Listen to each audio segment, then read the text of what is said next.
Hello guys, welcome to our channel. మీరు కనుక నా ఛానల్కు కొత్తగా వచ్చినట్లయితే ఒక లైక్, షేర్, సబ్స్క్రైబ్ చేసుకోండి. అలాగే నా నుంచి ప్రతి అప్డేట్ మీకు రావాలంటే బెల్ ఐకాన్ ఆల్లో పెట్టుకోండి. సో ఇప్పుడు మనం మ్యాటర్లోకి వెళ్ళిపోదాం. గేమ్ చేంజర్ మూవీ అద్భుతమైన కలెక్షన్స్ తోటి దూసుకుపోతుంది.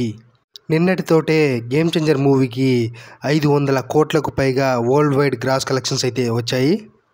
సో మూవీపై ఎంత నెగిటివ్ ప్రచారం జరిగినా కానీ ఫ్యామిలీ ఆడియన్స్కి అయితే గేమ్ చేంజర్ మూవీ విపరీతంగా ఆకట్టుకుంది. ఇక మెయిన్గా చూసుకుంటే హిందీలో అయితే అద్భుతమైన రెస్పాన్స్ని గేమ్ చేంజర్ మూవీ సొంతం చేసుకుంది. లాంగ్ రన్లో మూవీకి ఖచ్చితంగా 100 కోట్ల నెట్ కలెక్షన్స్ వచ్చే అవకాశాలు అయితే గేమ్ చేంజర్ మూవీకి పుష్కలంగా కనిపిస్తున్నాయి. ఏదేమైనా గేమ్ చేంజర్ మూవీకి మిక్స్డ్ టాక్ తోటే ఈ రేంజ్ కలెక్షన్స్ వచ్చాయంటే దానికి మెయిన్ రీజన్ వచ్చేసి గ్లోబల్ స్టార్ రామ్ చరణ్ అన్న. ఇకపోతే మెగా ఫ్యాన్స్తో పాటు న్యూట్రల్ ఆడియన్స్ కూడా ఒక అదిరిపోయే అప్డేట్ అయితే వచ్చింది.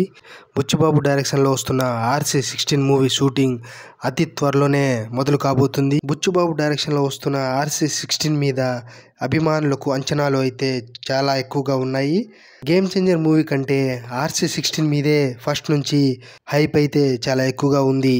అసలైతే RC16 మూవీ నెక్స్ట్ ఇయర్ అయితే రిలీజ్ చేద్దామని ప్లాన్ చేసుకున్నారు. కానీ ప్రస్తుతం రిలీజ్ డేట్ మారిందనేసి ఇన్సైడ్ టాక్. ఈ ఇయర్ అక్టోబర్లోనే మూవీ రిలీజ్ చేయాలనేసి నిర్ణయం తీసుకున్నారని తెలుస్తుంది. కనీసం ఒక 10 నెలల టైం ఉంది కాబట్టి అదేం పెద్ద కష్టం కాదని మూవీ యూనిట్ అభిప్రాయం.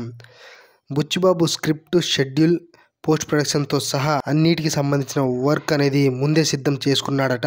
ఎలాంటి ఇబ్బందులు ఎదురవ్వకపోతే ఖచ్చితంగా టార్గెట్ రీచ్ అవుతామనేసి అంటున్నాడట. దీనికి పూర్తి సహకారం అందించేందుకు చరణ్ అన్న రెడీగా ఉన్నాడు అనేసి తెలుస్తుంది.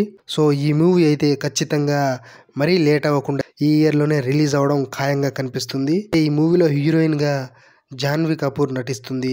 కాకపోతే ఒక సమస్య అనేది ఉంది. క్యాన్సర్ చికిత్స కోసం అమెరికా వెళ్ళిన కన్నడ స్టార్ శివరాజ్ కుమార్ ఇంకో నెలలో తిరిగి వస్తున్నారు.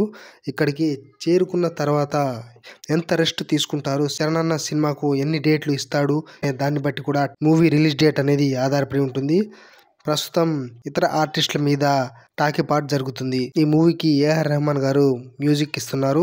రెహమాన్ గారి మ్యూజిక్ మీద అయితే విపరీతమైన అంచనాలు ఉన్నాయి. ఇక ఈ మూవీ టీజర్ అయితే చరణ్ అన్న బర్త్డే మార్చి 27 రోజున రిలీజ్ చేయబోతున్నట్లు తెలుస్తుంది.